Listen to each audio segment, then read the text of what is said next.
Dans cette vidéo, on va voir ensemble comment faire 10 € par jour avec un seul site, avec le programme Google AdSense en moins de 3 mois. Ok. L'objectif principal ici, la phase primordiale, c'est que tu réussisses à identifier les mots-clés à fort trafic. Si tu veux gagner de l'argent avec le programme Google AdSense ou n'importe quelle régie publicitaire qui est rémunérée justement sur le clic, ok, pour que ça soit rentable, il faut que tu génères un trafic important. Quand on parle de générer un trafic important, on ne parle pas de 1000, 10 000, 20 000. Il faut au moins passer le palier des 100 000 visites. Ok. Vu que la rémunération au coût par mille, au CPM ou au CPC, au coût par clic est relativement faible, ok, il va falloir vraiment viser du volume. Donc pour identifier les mots-clés à fort trafic, tu as tout un tas d'outils. Au jour d'aujourd'hui, enfin, au moment où je fais cette vidéo, on est en 2023, c'est pas les outils qui manquent. Il y en a 3. Le premier que je te recommande, c'est le Google Keyword Planner, c'est-à-dire qu'on n'est jamais mieux servi que par Google lui-même. Ok, donc le Google Keyword Planner, c'est tout simplement un outil propriétaire à Google. Alors avant, tu pouvais y avoir accès sans passer par le programme, sans lancer de campagne Google AdWords tout simplement. Bon, depuis quelques années, ça se ferme progressivement.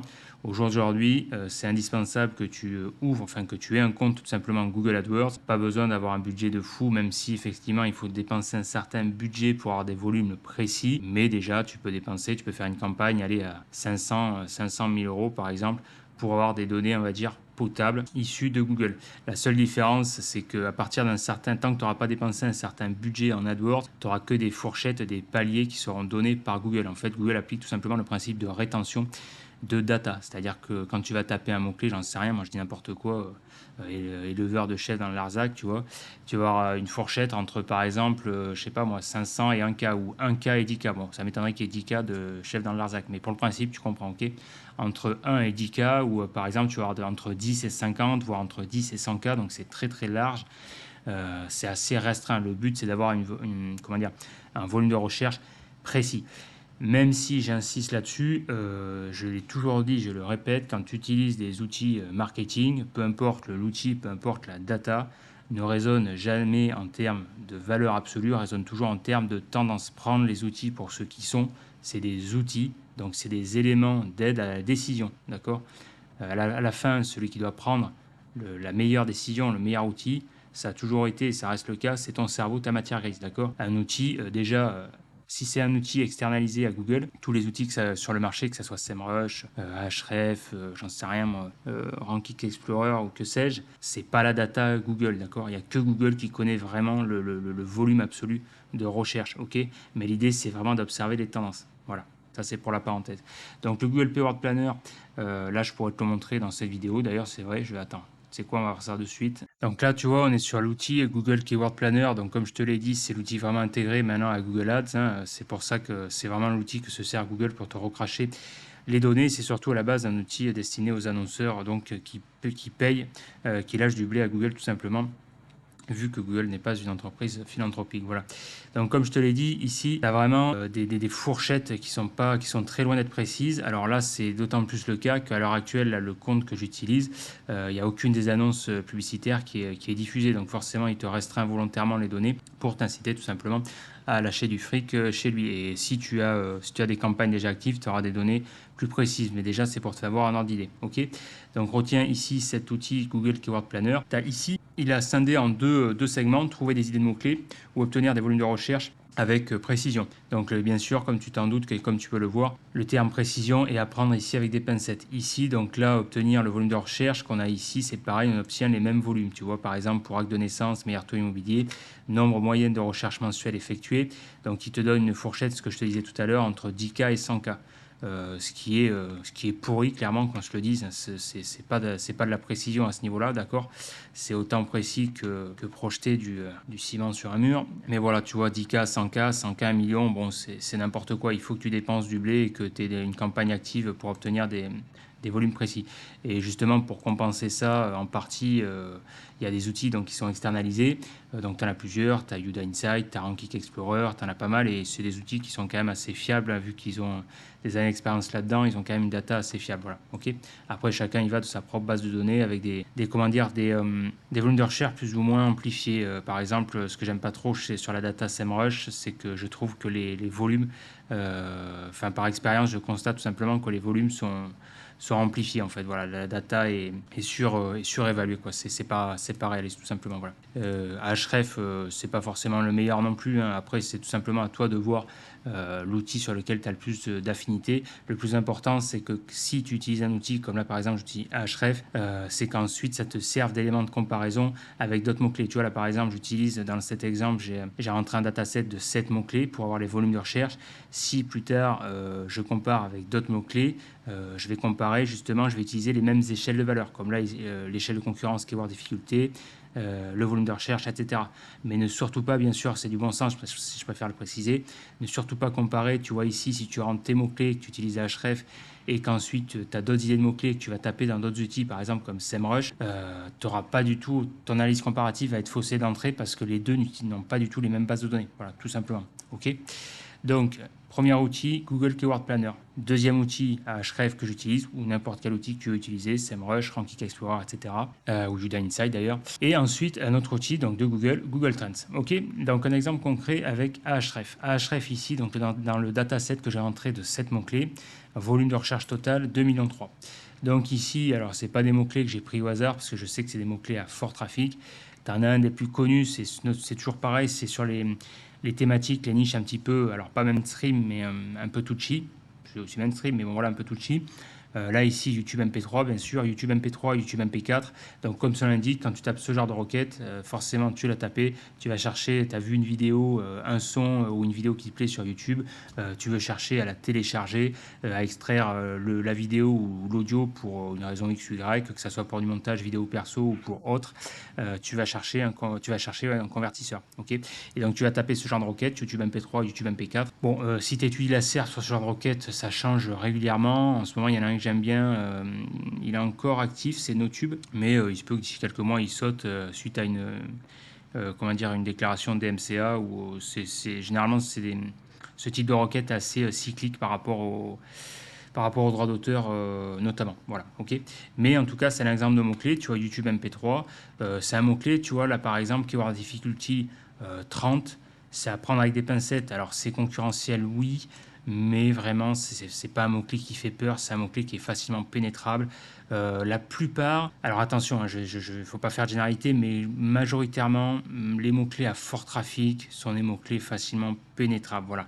Parce que généralement, tu as deux cas de figure, enfin, tu as deux approches dans le SEO et dans le business en ligne. Tu as l'approche, tu vas cibler des mots-clés à fort trafic, et dans ce cas-là, ta stratégie de monétisation va être de toucher de l'argent avec de la pub, donc Google AdSense ou n'importe quelle régie publicitaire, ESOX, Monetizer, etc.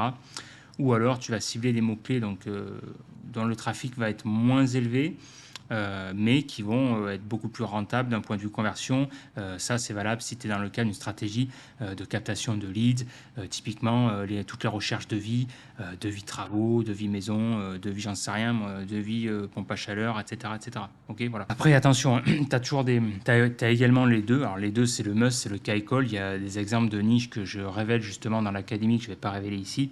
Notamment, c'est pour un de mes anciens clients qui a l'énorme avantage de capter des mots-clés à très très fort trafic. Quand je dis très fort trafic, c'est entre 100 000 et plus d'1 million de recherches, et très très rentable également en termes de CA et de marge. Voilà. Et j'insiste sur la marge parce que le CA c'est bien, mais c'est la marge et le bénéfice qui est important également. Donc après, ça c'est à toi de pouvoir trouver, savoir identifier les mots-clés les plus rentables. Encore une fois, il n'y a pas de secret, il y a une stratégie pour ça, il y a de l'expérience. Dans l'académie, je l'explique dans le module, je crois que c'est niveau, je ne sais plus. Niveau 3, ouais, il me semble, sur la recherche des mots-clés, vu que le niveau 2, je décrypte l'algorithme Google, et tu retrouves également, je détaille également cette stratégie, mais vraiment avec le côté applicatif par rapport dans une de mes dernières formations d'ailleurs que j'ai faite au moment où je fais cette vidéo, sur la formation sur le Rank and Rent SEO, comment construire un business rentable en 2023. Pour en savoir plus, je te laisse visiter justement le site internet. Normalement, tu as le lien juste en dessous dans la description, seoformaker.com. Tu cliques justement sur le catalogue de formation et tu auras accès au module de formation en Internet SEO où je détaille notamment comment identifier des mots-clés rentables. Voilà. Parenthèse faite, donc ici le dataset de mots-clés, YouTube MP3. On voit que donc Keyword Difficulty 30, donc c'est une échelle sur 100. Dans l'idéal, c'est d'avoir du vert, comme je le dis, généralement à moins de 10. Jusqu'à 10, ça va. Au-delà de 10, il faut mettre en place une stratégie plus complexe ou en étant plus agressif. Ça demande, une approche plus consciencieuse, on va dire. Voilà. Ok. Donc YouTube MP3, le volume, on a 1,4 million de recherches, donc c'est énorme. Ok. Ici, bon, ça, les autres métriques, on s'en fout, je ne vais pas te les détailler ici. Ce qui est important ici, l'indicateur le plus important, forcément, c'est le volume de recherche. Ok, voilà. Là, tu as l'indicateur ici, avec le CPC, bien sûr, dans le modèle de rémunération, c'est quand même important. On voit qu'on a 1,30 $. Bon, ça donne une indication par rapport au... Même si le CPC, CPM, c'est différent, mais ça peut donner une indication quand même par rapport au potentiel de rémunération au niveau de la pub. Voilà, ok. Mais en tout cas, j'insiste, si tu veux te lancer dans le programme Google AdSense, tu veux vraiment... c'est ton business model de vivre avec la publicité. Vraiment, j'insiste là-dessus. Te fais pas de fausses idées. Il faut vraiment que tu aies un volume massif. Au moins 100 000, voire 1 million de recherches. Moi, quand j'avais, pour donner une idée, c'était sur un site de rencontre. C'est pour ça que je l'avais basculé après sur un autre business model beaucoup plus rentable d'affiliation, tout simplement, et de vente de liens après. Mais quand j'avais atteint, parce que c'était un trafic fourre-tout, avant de l'orienter sur site de rencontre, j'avais fait des mots-clés sans réelle stratégie, c'était des mots, je ciblais justement des mots-clés à fort trafic, et j'avais passé la barre, j'étais à 100 000 visites, et sur une moyenne de 100 000 visites, donc j'étais avec la régie de Monetizer, et ça dépendait des mois, mais ça dépendait aussi de tes formats publicitaires choisis. Le Native Ads, c'est le mieux, les publicités contextuelles qui s'intègrent dans le contenu, qui sont moins intrusives, beaucoup plus naturelles, et donc beaucoup plus permissives, avec du contenu vidéo, ça va bien, une forme de péage, et voilà, des Native Ads. Et ensuite, donc j'étais, grosso modo, c'était entre 100 et 200 balles par mois, tu vois, une fourchette de 150 mensuels, sur une base de 100 000 visites. Donc je te laisse imaginer, faut vraiment partir dans une approche de ce qu'on appelle de ferme à contenu. Ça marche, hein, tu arrives à être très rentable là-dessus. Je connais des DSO qui arrivent à être très rentables là-dessus. Encore une fois, ça dépend du business model de chacun. Moi, c'est pas le mien, c'est vraiment l'exact opposé. Moi, je vise plutôt l'efficience. C'est pour ça que j'avais resserré le trafic. J'avais, on va dire, pété le trafic. J'avais divisé le trafic par 10. Je m'étais orienté sur des mots-clés rencontres, et ensuite je les avais augmentés d'ailleurs. Et tu avais également dans la niche rencontre des mots-clés à fort trafic comme net échangisme, ce genre de choses, où tu étais à 50 000 facile, mais beaucoup plus rentable du coup en affiliation et en vente de liens. Tu vois, je tournais à 4 000 par mois pour moins de trafic au final, tu vois. Mais bon, c'est une approche différente. Donc en tout cas, YouTube MP3, 1,4 million. Salaire brut net, tu vois, tu es à 414K, donc 414 000. YouTube MP4, 243 000. Salaire brut en net, ok, 79K, taxes foncières, etc. Bon, ce qui est important ici, c'est d'identifier des paramètres topiques, des sujets parents ici, tu vois. Donc YouTube MP3, le parent topic YouTube MP3, YouTube MP4, tu vois, il te le remonte à YouTube MP3. Pourquoi? Parce que YouTube MP3 est beaucoup plus recherché que YouTube MP4.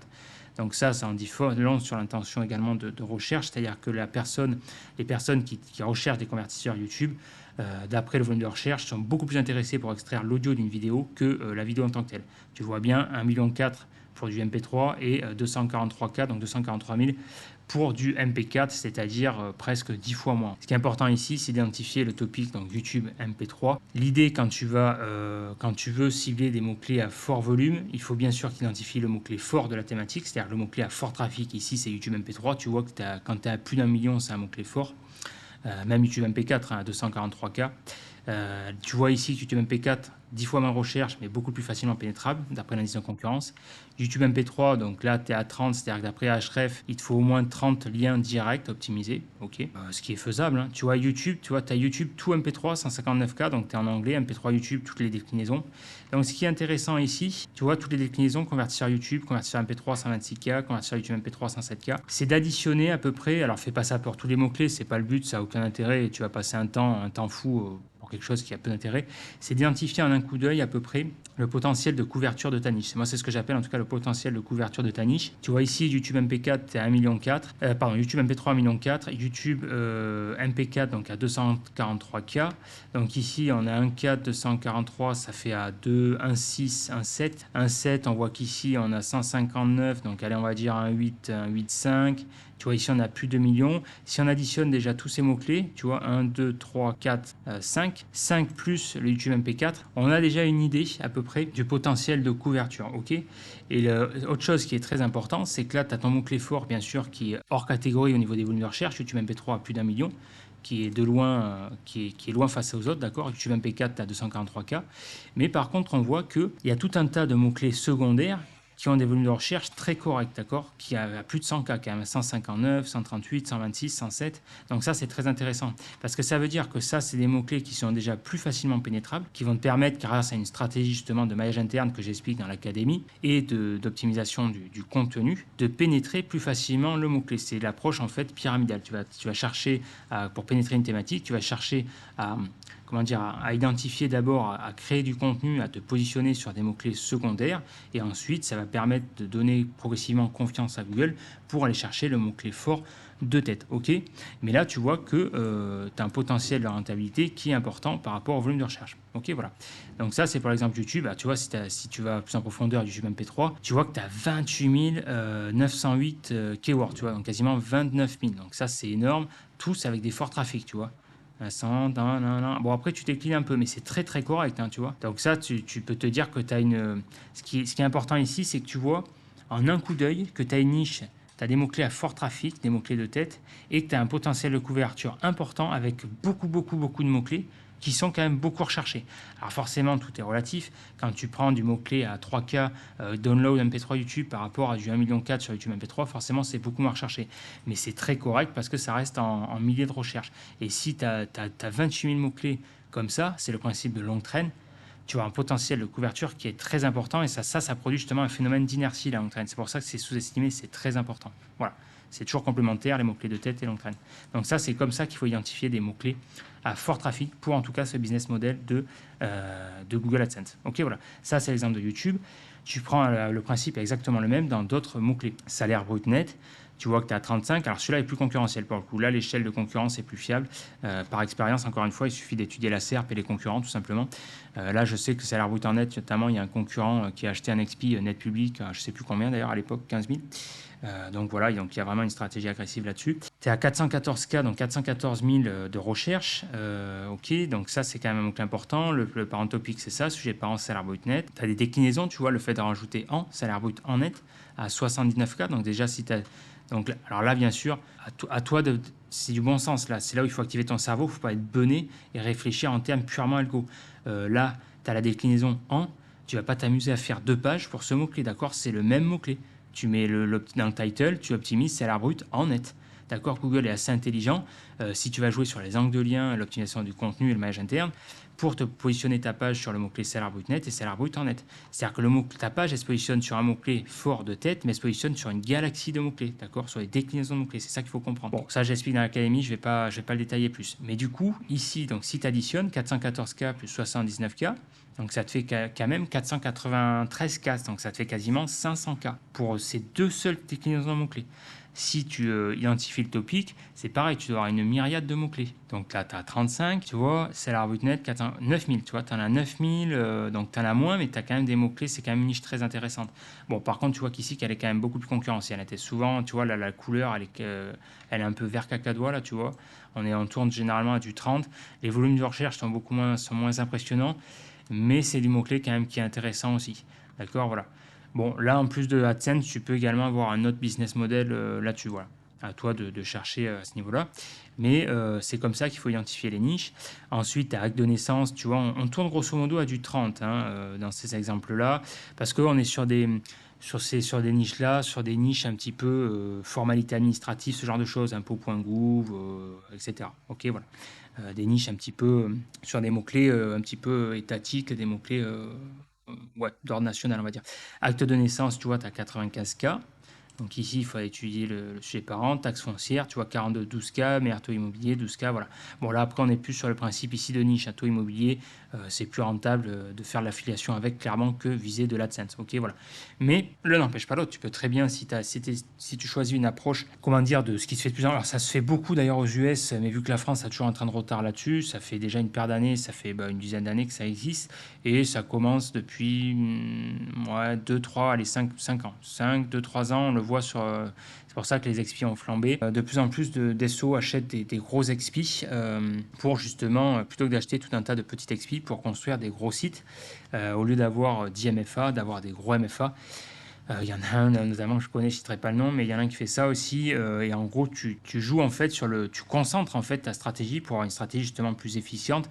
Tu bénéficies de l'autorité forte du domaine pour concentrer tes efforts d'optimisation et tu peux faire une petite maillot à ce niveau-là. Tu te fais de l'affiliation Amazon, l'affiliation de leads, tu te fais de l'AdSense, tu peux viser des mots-clés à fort trafic. Tu concentres ta stratégie de lien là-dessus. Voilà, donc ça c'est intéressant. Voilà. Alors c'est plus casse-gueule si tu fais n'importe quoi, il faut savoir ce que tu fais bien sûr, mais c'est intéressant. Sur long terme, c'est une stratégie qui est intéressante et c'est généralement l'évolution classique en édition de sites. Tu commences avec plein de petits sites et une fois que tu commences à bien gagner ta vie, tu achètes du gros site et tu regroupes progressivement. Tu peux faire des redirects, etc. À ce niveau-là, quoi. Voilà. Ok. Meilleur taux immobilier, c'est pour ça que tu arrives à des sites portail aussi. À toi de voir, c'est encore une stratégie. Soit tu fais du gros site portail généraliste que tu déclines avec des silos, ou soit tu fais du gros site niché. À voir. Différentes stratégies possibles. Taxe foncière, bon, tu as compris le principe, etc. D'accord. Là, tu vois 23 000 sur la niche acte de naissance. Donc, ça, très très bonne niche. Hein. Quand tu vois ta niche comme ça, avec volume total 495K, très très bonne niche. Ok, voilà. Ensuite, le dernier outil sur lequel je vais finir, Google Trends, tout simplement, parce que quand tu vas chercher à comment identifier des mots-clés à fort trafic, c'est jouer sur le phénomène de buzz, le phénomène de tendance, parce que tout ce qui est résultat actu, résultat chaud, c'est là où tu as des pics de trafic. Okay, il y a eu le cas avec le Covid, par exemple, et là, tu vois, tu t'interroges simplement Google à la source, recherche du moment, tendance de recherche quotidien, tendance de recherche en temps réel, etc. Donc en France, tu sélectionnes par pays que tu veux. Là, ce qui va nous intéresser ici, c'est le pays France. Manifestation Gilets jaunes, dit plus de 10 cas de recherche. Tu vois, Elisabeth Borne, 5K, PSG, etc. Tu vois, s'il y avait un site sur la niche football, tu vois, PSG 200K, tu vois, Coupe de France 200K, etc. etc. Tu vois, tu te fais des pages, voilà, Manchester United, etc. Le chapeau, tendance de recherche en temps réel, dernière 24 heures, Paris Saint-Germain, Pape, tu peux recouper, tu vois les. Tu vois si ça vaut le coup, s'il y a un coup à faire également ou pas. Donc là, à toi d'être malin, d'interroger, d'avoir cette gymnastique d'esprit. Tu vois l'année en recherche, tu peux faire tu vois les tendances de 2022, ça peut donner des idées. Bon là, tu as l'Ukraine, bien sûr, la guerre, d'accord, mais tu vas avoir des mots-clés intéressants. Tu vois, si tu fais un site sur les célébrités, ça, tu vois, un site sur des célébrités, alors ça pose d'autres questions, tu peux avoir des emmerdes au niveau juridique par rapport à la propriété intellectuelle pardon, ou autre, mais c'est des mots-clés typiquement facilement pénétrables. C'est des mots-clés qui ne sont pas très concurrentiels, qui sont énormément recherchés. Moi, j'avais un expi que j'ai vendu d'ailleurs. Je ne vais pas dire le nom, mais c'était une célébrité, un philosophe connu. Il y avait plus de 100 000 recherches sur son nom. C'est très... Ça, il y en a plein. J'ai eu plein d'exemples où je m'étais positionné comme ça, où j'avais essoré le trafic, j'avais détourné le trafic avec le concept de visibilité déportée. C'est typiquement le genre de mot-clé très facilement pénétrable à fort trafic sur lequel, via ce business model de Google AdSense, de gagner de l'argent avec la pub, est louable, tout simplement. Bon, Marine Le Pen, etc. Là, tu parles le parti politique sur à mon avis, qui va toquer à ta porte. Mais voilà, c'est tout un tas d'exemples, en fait, à toi de savoir interpréter la data et aller chercher surtout la data. Donc, Google Trend, franchement, une fois que tu as ces bons outils, là, Google Trend, Ahref, Google Keyword. Alors, Google Keyword Planner, le problème, c'est que je t'ai dit, il faut vraiment que tu dépenses de l'argent en ads, sinon, c'est pas pertinent. Mais sinon, voilà. Google Trends ou n'importe quel outil fiable du marché, hein, tout simplement. Ok, voilà. Tu as même, je crois, comment ça s'appelle, SO Cockpit ou un truc comme ça. Bon, enfin, un outil SO fiable, c'est pas ce qui manque sur le marché. Il suffit de faire une simple recherche sur Internet. Voilà. Ok. Et juste pour finir là-dessus, comment faire 10 euros par jour avec AdSense? Donc 10 euros par jour, franchement, c'est relativement facile, voire très facile. C'est pas un défi de fou. Et à l'arrivée, puis c'est réaliste, hein, tu calcules ici par 30 à l'arrivée, ça te fait, tu vois, 300 euros. Ok, 10 euros x 30 jours, 300 euros. Donc c'est pas énorme, mais ça te fait un complément de revenu. D'accord. Ça te fait un complément de revenu. Si tu cibles des mots-clés à fort trafic, c'est facilement faisable. L'idée, c'est que si tu veux vraiment gagner, j'insiste là-dessus, si tu veux gagner de l'argent avec AdSense, il te faut faut que tu aies une approche qui remplisse un double objectif. Quand tu veux identifier les mots-clés, il faut que les mots-clés remplissent un double objectif. Que le mot-clé, ça c'est indispensable, génère un fort trafic, plus de 100K au moins sur le mot-clé principal. 1 million c'est mieux, mais plus de 100K. Et surtout qu'il soit facilement pénétrable, moins de 10 c'est mieux, justement pour te positionner facilement, tout simplement, que tu as un potentiel de rendement qui soit important, c'est ce que j'appelle l'effort de positionnement. Et pour répondre à la question, en moins de 3 mois, justement, avec un seul site. Parce qu'en moins de 3 mois, il faut que la concurrence, il n'y ait pas beaucoup de concurrence, tout simplement. Tu peux arriver à avoir des astuces en faisant vieillir le nom de domaine, en prenant un XP, par exemple, notamment. Voilà, ok. Et même si le site était un petit peu putaclic, voilà, ok. Je vais m'arrêter là pour cette vidéo. Abonne-toi à la chaîne si ce n'est pas déjà fait. Like cette vidéo si ça t'a plu, ça donne de la force. Dis-moi ce que tu en penses en commentaire. Dis-moi, toi, par exemple, quel outil tu utilises tout simplement pour identifier ce genre de mots-clés, on va dire rentable, ce mot-clé à fort trafic avec le business model de Google AdSense ou gagner de l'argent avec la publicité en ligne. Fais-moi part en commentaire de ta stratégie, de tes remarques à ce niveau-là. Ça m'intéresse. Et justement, si tu veux en savoir plus, justement sur la stratégie, comment construire une stratégie efficiente en référencement, dominer Google, tes concurrents et surtout apprendre à créer des sites rentables, parce que vraiment ranker, réussir à positionner, être en première position sur Google, c'est bien. Mais réussir à en vivre et savoir comment mettre en place des stratégies de monétisation, c'est mieux, c'est autre chose et c'est vraiment un métier différent. Voilà, l'idée, c'est comment gagner de l'argent tout simplement avec le SEO ou en tout cas générer plus de CA. Voilà. Donc si tu veux un accompagnement complet, le mieux c'est de rejoindre l'académie. C'est vraiment le programme, l'offre la plus complète à l'heure actuelle sur le marché francophone. Et ensuite, je viens juste de développer une nouvelle formation, si tu veux, vraiment axée sur le business rentable du Rank and Rent SEO, donc spécialisé sur le SEO local, vu qu'il y a une énorme opportunité prochainement par rapport à la Commission européenne qui a légiféré, où justement la visibilité de Google devra être impactée très lourdement. Vraiment, il y a un coup à jouer. Si tu l'as pas déjà vu, regarde ma vidéo que j'ai faite là-dessus sur le Rank and Rent SEO, où je parle à un moment donné notamment de l'article que j'avais vu passer sur le JDN qui stipule notamment que la Commission européenne oblige Google en 2024 à revoir ses priorités. Enfin, tout simplement, c'est fini pour la concurrence déloyale. Et en gros, tu retrouveras les SERP avant 2012-2010, avant la mise à jour Venice. Et tout simplement, toi, en tant qu'éditeur de site, ça va être beaucoup plus rentable. Voilà. Donc, si tu veux vraiment gagner du temps à ce niveau-là, je te conseille justement de commander le module Rank and Rent SEO pour te lancer sur le SEO local et avoir une stratégie précise. Voilà. Allez, moi je te dis à de suite dans la prochaine vidéo. Ciao.